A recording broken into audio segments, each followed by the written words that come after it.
여러분 안녕하세요. 박정희 목사의 소소한 찬양에서 찬양을 하고 있는 박정희 목사입니다. 기쁜 소식 5번째, 응답받는 기도의 비결에 대해 말씀을 드리려고 합니다.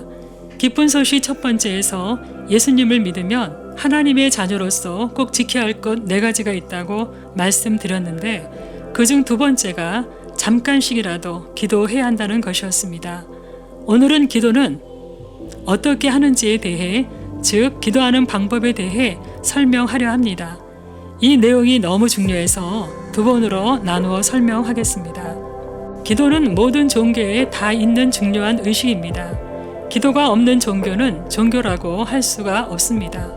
왜냐하면 기도란 마음으로 바라는 바가 이루어지기를 자기가 믿는 신께 비는 의식이기 때문입니다. 따라서 기도가 없다는 말은 자기가 믿는 신이 없다는 말이기 때문에 진정한 의미의 종교가 아닌 것입니다.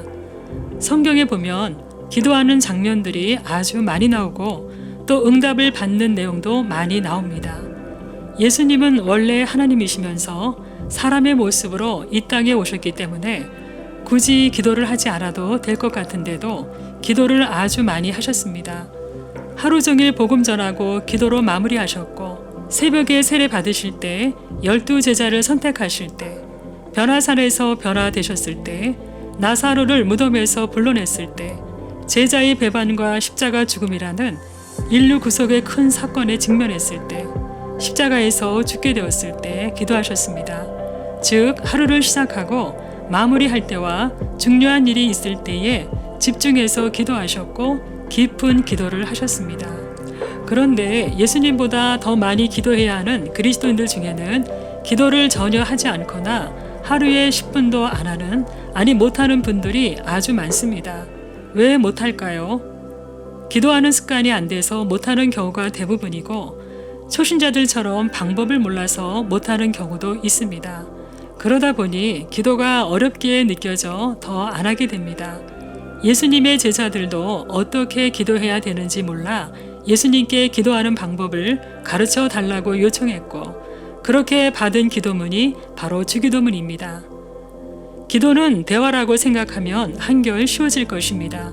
모르는 사람과 처음 대화할 때에는 조금 어색해서 더듬거리기도 하고 무슨 말을 해야 할지 잘 몰라 많은 대화를 못하지만, 만나는 횟수가 많아질수록 친해져서 편안하게 사적인 이야기까지 술술 하게 됩니다. 하나님과의 대화, 즉 기도도 이와 비슷합니다. 그래서 제가 마태복음 6장 9절로 13절에 나오는 주기도문을 중심으로 응답받는 기도의 비결에 대해 간단하게 알려드리려고 합니다. 첫째, 이름을 부릅니다. 9절, 하늘에 계신 우리 아버지여. 많은 그리스도인들이 예수님과 성령님께 기도하는데 원칙적으로 기도의 대상은 예수님도 성령님도 아닌 하나님입니다. 하나님께서 자신에게 기도하라고 말씀하셨기 때문입니다. 먼저 하나님의 이름을 부릅니다. 주기도문처럼 수식어를 사용해 사랑과 은혜가 충만하신 하나님, 또는 우주 만물을 창조하신 하나님 아버지, 또는 전능하신 하나님 등과 같이 기도 대상자의 이름을 부르면 되고, 수식어 없이 그냥 하나님 하고 이름만 불러도 됩니다. 둘째, 하나님을 찬양하고 감사하며 하나님께 영광을 돌립니다. 9절, 이름이 거룩히 여김을 받으시오며. 예를 들면 잠에서 깨자마자 어젯밤에도 편안하게 잘 자게 해주심을 감사합니다. 또는 지난밤에도 주님의 품 안에서 단잠을 자게 해주시고 귀한 생명 연장해 주셔서 감사합니다. 오늘 하루도 주님의 영광을 위해 살도록 도와주세요 라고 기도하면 됩니다. 그리고 잠자기 전에는 오늘 하루도 건강하게 무사히 마치게 해주심을 감사합니다. 하나님 영광 받으세요. 또는 잠잘 때에 악몽 꾸지 않고 주님 꿈꾸게 해주세요 라고 기도하면 됩니다. 셋째, 원하는 것을 구합니다. 11절, 오늘 우리에게 일용할 양식을 주시옵고. 어린아이들이 필요한 것을 부모에게 요구해서 받아 쓰다가 성인이 되어 스스로 돈을 벌게 되면 부모의 도움을 덜 받게 됩니다. 마찬가지로 기도도 믿음이 자라고 성숙하기 전까지는 구하는 기도를 열심히 하십시오. 구하라 그리하면 너희에게 주실 것이요 찾으라 그리하면 찾아낼 것이요 문을 두드리라 그리하면 너희에게 열릴 것이라. 고 했으니 필요한 것은 부지런히 구하시기 바랍니다. 그러다가 믿음이 점점 자라고 성숙해지면 구하는 기도는 점점 줄이고 하나님의 뜻을 찾고 따르는 기도로 서서히 바뀌어야 합니다. 언제까지 어린아이 신앙에 머무를 수만은 없기 때문입니다.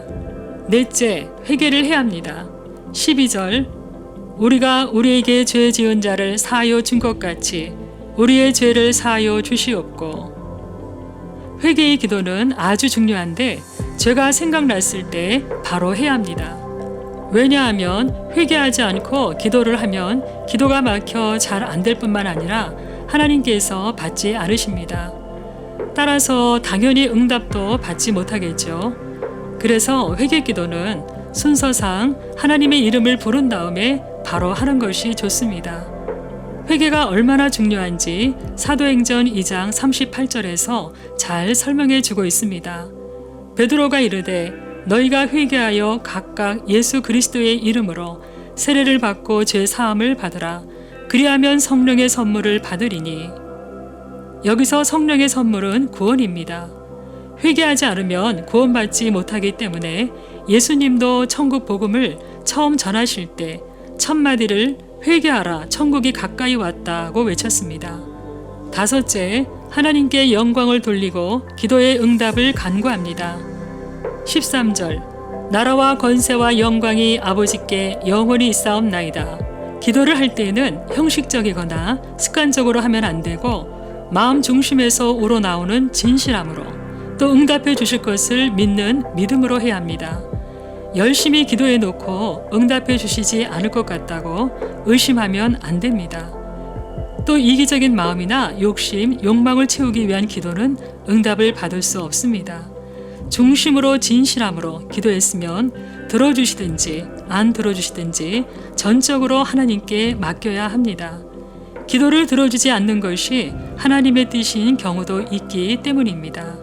여섯째, 중의도문에는 없지만 모든 기도를 마치고 예수님의 이름으로 기도합니다. 아멘을 하고 끝내야 합니다.